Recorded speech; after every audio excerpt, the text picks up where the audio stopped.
मेरा नाम है हरिया, मैं काम करता हूँ बहुत बढ़िया, खाता हूँ खाना और रोज गाता हूँ गाना। अरे यार, आज तो बहुत देर हो गई। इस खतरनाक जंगल को देखकर तो मेरे हाथ पैर ठंडे हो गए हैं। अगर मैं वक्त पर गांव नहीं पहुंचा तो मालिक बहुत नाराज हो जाएंगे। तभी हरिया को एक आवाज सुनाई देती है। सुनिए हरि जी। अरे, ये आवाज किसने दी? तभी हरिया को सामने कुछ दूर एक औरत खड़ी दिखाई देती है। अरे भाई, ये औरत अकेली इतनी रात को इस जंगल में क्या कर रही है? चलकर पूछना पड़ेगा। फिर हरिया अपनी बैलगाड़ी उस औरत के सामने लाकर रोक देता है और उसे पूछता है, अरे सुनिए, आप इतनी रात को इस खतरनाक जंगल में अकेली क्या कर रही हैं? तभी वो औरत मीठी आवाज में कहती है, अरे हरि जी, आप आ गए। मैं कब से आपका इंतजार कर रही थी। वैसे तो यहाँ से काफी लोग गुजर चुके हैं, लेकिन मैं खास आपका इंतजार कर रही थी। अच्छा, तुम सच कह रही हो? मुझे तो यकीन नहीं हो रहा है। वो क्या है ना, आज तक किसी ने मुझसे इतने प्यार से बात नहीं की। हाँ हाँ हरि जी, मैं सच कह रही हूँ। अब देर मत करिए और जल्दी से मुझे मेरे घर तक छोड़ दीजिए।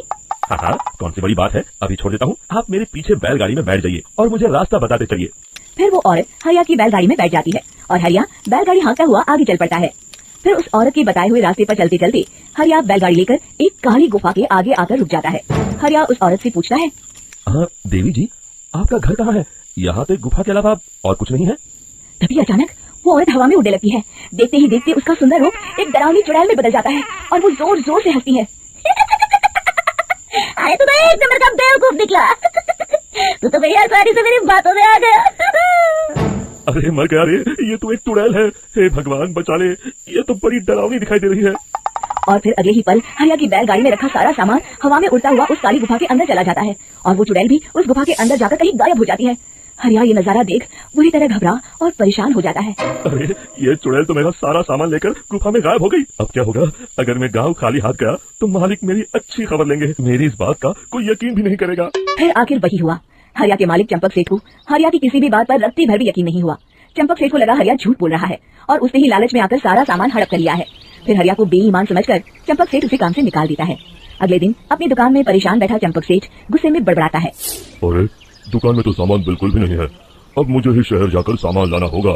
फिर वो अपनी बैलगाड़ी लेकर शहर चला जाता है। शहर से सामान लेकर जब चंपक सेठ वापस गांव लौट रहा होता है तभी उसे एक आवाज सुनाई देती है, चंपक जी, ओ चंपक जी। अरे, ये तो कोई मेरा नाम लेकर मुझे पुकार रहा है। फिर उस रास्ते में वही औरत खड़ी दिखाई देती है। फिर क्या था, हरिया की तरह चंपक सेठ भी उस औरत के पास अपनी बैलगाड़ी लेकर जाता है और वो भी उसकी चिकनी चुपड़ी बातों के मुंह जाल में फंस जाता है। फिर चुड़ैल उसे भी अपनी गुफा तक ले जाती है और उसका सारा सामान लेकर गुफा में गायब हो जाती है। बेचारा चंपक सेठ लाचार होकर खाली हाथ गांव लौट आता है। फिर ये उस जंगल में रोज की बात हो जाती है। जो कोई भी शहर से कुछ लेकर गांव की तरफ लौटता, वो चुड़ैल उसे बेवकूफ बनाकर उसका सारा सामान लेकर गुफा में गायब हो जाती। एक दिन हरिया एक लकड़हारे को उसी जंगल की तरफ जाते हुए देखता है। फिर हरिया उसे रोकते हुए कहता है, अरे भाई, क्यों अपनी मौत को दावत दे रहे हो? मेरी बात मानो, आगे जंगल में मत जाओ, वहाँ एक बड़ी भयानक चुड़ैल रहती है। लकड़हारा हरिया की बातों को नजरअंदाज करते हुए कहता है, अरे भाई, मुझे पहले ही बहुत देर हो चुकी है, मुझे जाने दो भाई। शाम तक लकड़ियाँ काट कर शहर के बाजार में बेचना है। तुम अपनी ये कहानी किसी फुर्सत में बैठे इंसान को सुनाओ, मैं तो चला। इतना कहकर लकड़हारा वहाँ से आगे जंगल की तरफ चला जाता है। फिर अगले दिन गाँव के मुखिया के घर के बाहर बहुत सारे लोग जमा हो जाते हैं। तभी हाथ में कुल्हाड़ी लिए खड़ा लकड़हारा कहता है, अरे मुखिया जी, अब आप ही हमें बचाइए उस जंगल वाली चुड़ैल से। हमारा सारा काम तो शहर से ही होता है। अरे मुखिया जी, उस चुड़ैल की वजह से तो मैं पूरी तरह बर्बाद हो गया हूँ। हम सबको मिलकर उस चुड़ैल का कोई इलाज करना पड़ेगा। तभी भीड़ में खड़ा बीरा कहता है, आप लोग चिंता मत करिए, कल से वो चुड़ैल किसी को नहीं लूट पाएगी। मेरे पास एक बहुत अच्छी तरकीब है। तभी चंपक सेठ उसका मजाक उड़ाते हुए कहता है, अरे तेरा नाम बीरा है तो क्या हुआ? तूने अभी उस चुड़ैल को देखा नहीं है? जाकर अपना काम कर, बड़ा आया। तब मुखिया जी कहते हैं, नहीं नहीं चंपक सेठ, मुझे लगता है हमें इस लड़के को एक मौका देना चाहिए। फिर सभी गांव वाले मुखिया जी की बातों से सहमत हो जाते हैं और वीरा शाम को एक बैलगाड़ी में कुछ सामान लादकर उस जंगल की ओर चल देता है। वीरा, ओ वीरा, कहाँ जा रहा है? तभी वीरा मुड़ के देखता है, वही चुड़ैल एक औरत के रूप में खड़ी है। अरे बहन जी, मैं आपको ही ढूंढ रहा था। देखिए, मैं आपके लिए क्या लाया हूँ। अरे वाह, तू खुद मेरे लिए इतना सामान लाया है। तू ही अकेला गाँव में समझदार है। जरा देखो, मैं भी खोल के बड़े भूख लगी।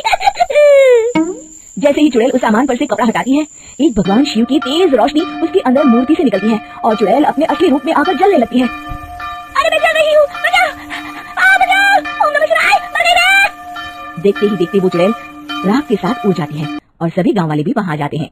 शिक्षा बुराई पे सदा अच्छाई की ही जीत होती है।